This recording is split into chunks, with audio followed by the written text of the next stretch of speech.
Hi boys and girls, I'm Tonya from Coltonica. This video will show you some tips and tricks on the healing process, and will also give you an idea of how to tattoo blackout on a foot. It will be useful both for tattoo artists, beginners and intermediate, and also for the tattoo customers who would like to find out more about the blackout process and the healing process.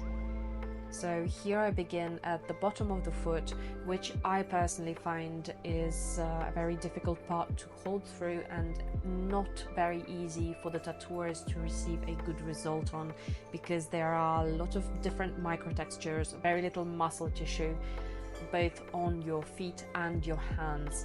So do listen closely. I will give you an idea of how to do it without any extra traumatization and receive a fast healed result. I do use tattoo numbing solutions in my tattooing process, especially when it comes to large tattoos, and a video about tattoo numbing solutions, both primary and secondary, you can watch over here. This is the thumbnail for the video on my YouTube channel. For this tattoo I have been using a 27 Magnum cartridge and a third liner, both on Akruzzo Universal, which has the stroke of 4.2 millimeters. That I think is the most universal stroke for all kind of processes, that including lines, shading, whip shading, ink packing, anything, you name it. I do understand that some tattooers have a different opinion on the preferred stroke, so if you do have that, do write it down in comments and tell me why. I would really love to hear you out. So tip number 1, don't hesitate to move yourself around the bench, don't hesitate to move your model around. Take the time, make yourself comfortable. It will add on to a good result, and you will find that you'll start working a lot faster when you make yourself comfortable within the process. For example, here you can see that I moved myself about and I began working from the edge of the line inwards. This way it is comfortable for me to make the smaller elements, but for example, if I was doing something a lot larger, I would first fill in the middle part of the tattoo, then I'd work over the edges with the secondary anesthetic. It's different. Feet and hands are very difficult to tattoo. I mean, of course, anyone could get a machine and kind of go over it and destroy the skin, most likely, in the first couple of times, until you actually get an understanding of the methods of puncturing the skin without excess trauma. And to do that, you really have to slow down. And for that, if you're working with a rotary machine, you would have to lower down your voltage. But the problem with most rotary machines is that they don't have enough power to make a good puncture on the lower voltage, on the slower speeds. With Akruzzo Universal, the good thing about this machine is that it has a microcomputer that actually gives more power to the engine when the pressure with your hands is applied onto skin. And that does not matter the voltage, so therefore you can really slow down, lower the voltage, slow your hands down, and the machine will still puncture the skin and will give you a very crisp result. Slowing down will give you less traumatization, less swelling, and faster healing. So tip number 2, slow down on all the parts that you find difficult. But do remember that lower voltage means lower speed of the needle. Therefore, you'll also have to slow down the movement of your hands. And this is exactly why I like Akruzzo, because it is very easy to understand. And here again, you can see that I have moved myself around the bench to keep myself more comfortable within the tattooing process. And I can't stress enough how it is important to get yourself a comfortable working position. And it can change many times within one session. You can move your person around, don't hesitate to ask them to sit down, to lay down, to turn them over and stuff like that. Also, it is very important to have your lighting positioned correctly. So for example, if you are a right-handed tattooer, you'll be having your light from the left side, and if you're a left-handed tattooer, you'll have your light from the right side, which will position the lighting under your hand right here, not from here. For example, if you're right-handed and you have your light shining from over there, you'll simply add a shadow from your hand over the tattoo, and that's no good. You will not be able to see literally anything.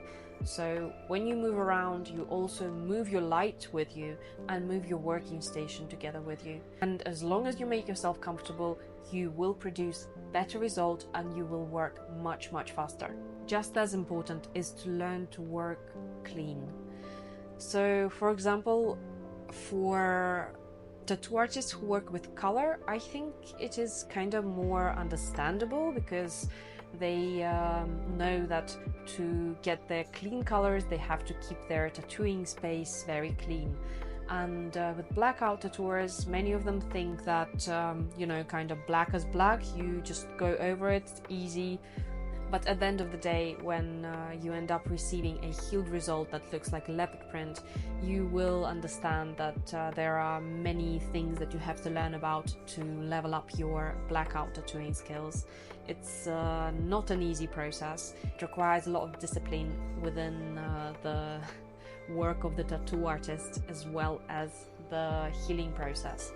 So if you'd like to level up your blackout tattooing process, do begin paying attention to how clean you work.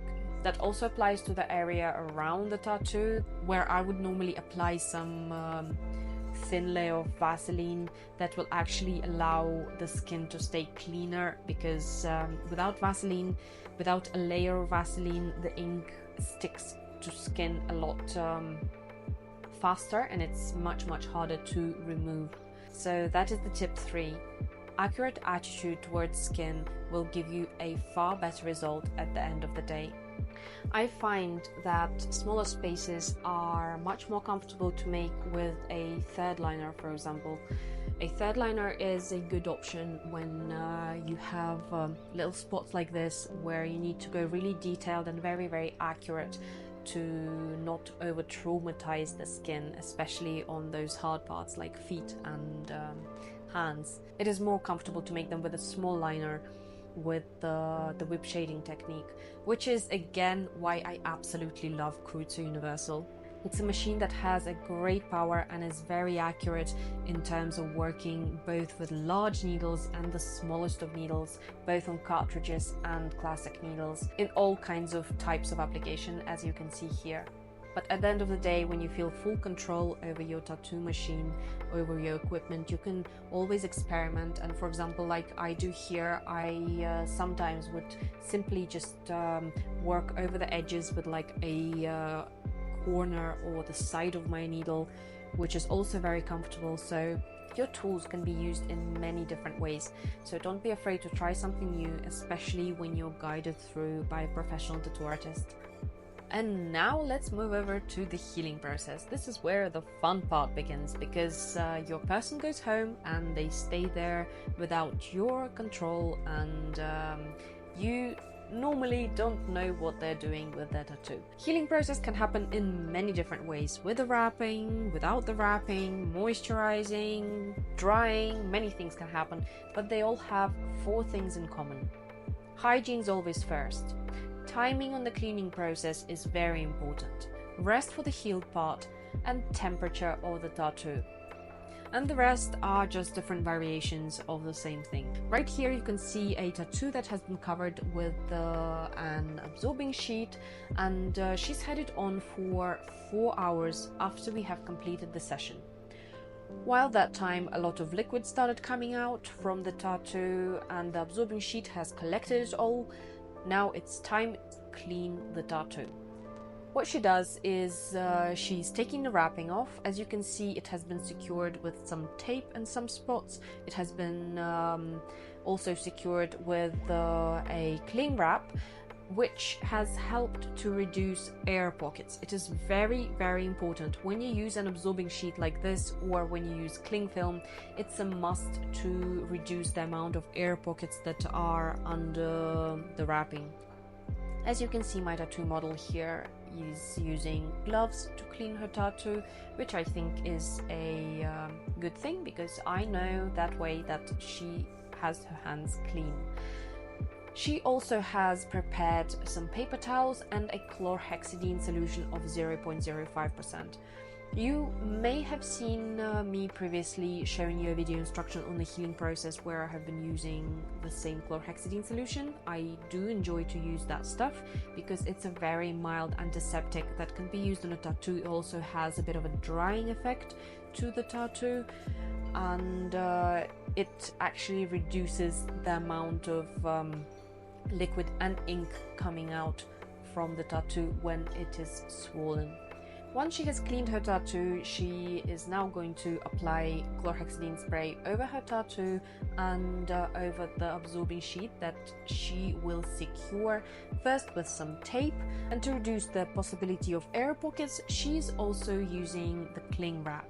Now she'll be doing this for the next 3 days, every 4-5 hours. It is very important to keep the timing really precise when doing the cleanup of the tattoo, because timing goes together with the temperature of the tattoo that stays under the wrap and also the spread of the bacteria. So there is no way how we can sterilize the healing tattoo. It's impossible, simply because there is no such way to do it, because our body, it does collect bacteria and dust from the atmosphere and stuff like that. It's impossible to keep it sterile. So therefore we have to clean the tattoo quite often to reduce the spread of bacteria, which is again why I use the chlorhexidine solution to stop the spread of bacteria. And here now you see the result that we get at the end of the 3rd day. Nice and dry, but hasn't yet started flaking.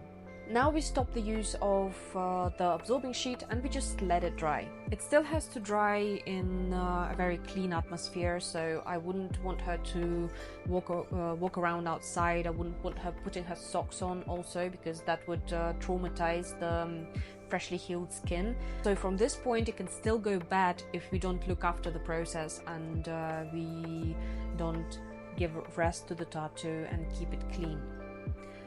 Now at the start of the next day it already looks like this. It started flaking. Now it's a good time to begin moisturizing the tattoo, so therefore here at this point I would start applying ointment.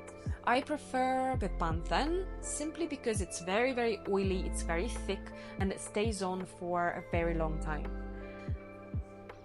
Many different tattooers and many different tattoo customers prefer other stuff, like for example some vegetarian ointments, but I personally like to stick to the classic ways and use the ointment that stays on for a long time, doesn't rub off, and I give it a nice thick layer on skin to keep it moisturized. This way she'll moisturize her tattoo until it stops flaking. Sometimes she may apply a thinner layer of ointment depending on the flaking process and depending on the time of the day that she has this ointment applied. After the tattoo stops flaking, I'd say go over to the classic cream and just give it another month of regular moisturizing to let the skin restore itself and go back to the normal state of it. Unfortunately, I don't have any final footage of this part healed just as a separate part of the tattoo, but in my next videos I will carry on showing you the process of tattooing this specific leg. It will be a gradient from black over to nice soft bronze cloud ornaments. I think you have already seen this tattoo in my portfolio previously, but I'll show you the full process of creating it. It's really exciting for me to share this information, to share the creation of this project with you. And if you do have any questions regarding how I have worked over specific parts, or if you have any questions on what I have said today regarding the tattooing and the healing process, do write those questions and comments and I will get back to you with those. I'll make a new video about that. I think this is it. This was Tonya, aka Tonika from Cult Tonika. Thank you. Bye.